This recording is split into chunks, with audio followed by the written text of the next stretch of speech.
అందరికీ నమస్కారం. విజ్ఞాన భారతం యూట్యూబ్ ఛానల్కి స్వాగతం. పురాణాలు, రామాయణం, భగవద్గీత ఎందుకు చదవాలంటారు? సామాన్యులకు కూడా అర్థమయ్యే ఓ సింపుల్ సమాధానం చెబుతా. మొదటిది, మనిషి ప్రవర్తన, మైండ్ ఎలా పనిచేస్తుందో అర్థం చేస్తాయి. ఎంత టెక్నాలజీ పెరిగినా మనిషి బుద్ధి భావాలు, తప్పులు మాత్రం అలానే ఉంటాయి. రావణుడు అహంకారం వలన పడిపోయాడు, అర్జునుడు కన్ఫ్యూజన్లో వెళ్ళాడు. ఇవన్నీ నేటి లైఫ్లో కూడా జరుగుతూనే ఉంటాయి. మీరు చేసే తప్పులు ముందే ఎవరో చేసి ఎలా పరీక్షించుకున్నారో ఆ గ్రంథాల్లో ఉంటుంది. రెండోది, ఒత్తిడి, ఫెయిలియర్స్ను హ్యాండిల్ చేయడానికి మైండ్ స్ట్రెంగ్త్ చేస్తాయి. ఎగ్జామ్ ప్రెషర్, కాంపిటీషన్, ఫెయిలియర్స్ భయం ఇవన్నీ ఈ రోజుల్లో కామన్. భగవద్గీతలో ఫలితానికి ఆరాటం కాదు, ప్రయత్నానికి విలువ అని చెబుతుంది. గీతా ప్రిన్సిపల్ ఫాలో చేస్తే యాంగ్జైటీ తగ్గుతుంది, ఫోకస్ పెరుగుతుంది, డిసప్పాయింట్మెంట్ హ్యాండిల్ చేయగలుగుతారు. మూడవది, లీడర్షిప్, డిసిప్లిన్ నేర్పుతాయి.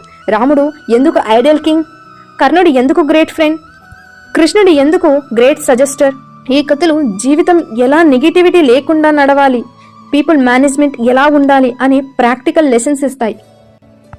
నాలుగవది, ethics and values, life long సక్సెస్కి బేసిడి. తాత్కాలిక విజయాలు కష్టమేం కాదు, దీర్ఘకాల విజయానికి వాల్యూస్ అవసరం. పురాణాలు చెప్పే విషయాలు నిజాయితీ, ధర్మం, ఓర్పు, పెద్దలను గౌరవించటం, కష్టం ఫలితం, ఇవి ఏ కాలంలోనైనా మానవుడిని ముందుకు తీసుకెళ్తాయి. ఐదవది, రియల్ లైఫ్లో డెసిషన్ మేకింగ్ ఇంప్రూవ్ అవుతుంది.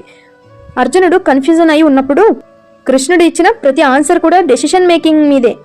మీ జీవితంలో కూడా ఎక్కడ ఎస్ చెప్పాలి, ఎక్కడ నో చెప్పాలి, ఎప్పుడు నిలబడాలి, ఎప్పుడు వదిలేయాలి, ఇవన్నీ గీత, రామాయణం, పురాణాలు నేర్పిస్తాయి. ఇక చివరిది, హిస్టరీ, కల్చర్, రూట్స్ అర్థమవుతాయి. యువతకి ఇప్పుడు ఐడెంటిటీ కన్ఫ్యూజన్ ఎక్కువ. మన రూట్స్, మన కల్చర్, మన తాతలు ముత్తాతలు ఎలా ఆలోచించారో తెలుసుకుంటే మనకు కాన్ఫిడెన్స్ పెరుగుతుంది, మన వాల్యూస్ మీద క్లారిటీ వస్తుంది, సొసైటీ మీద బ్రాడ్ అండర్స్టాండింగ్ వస్తుంది.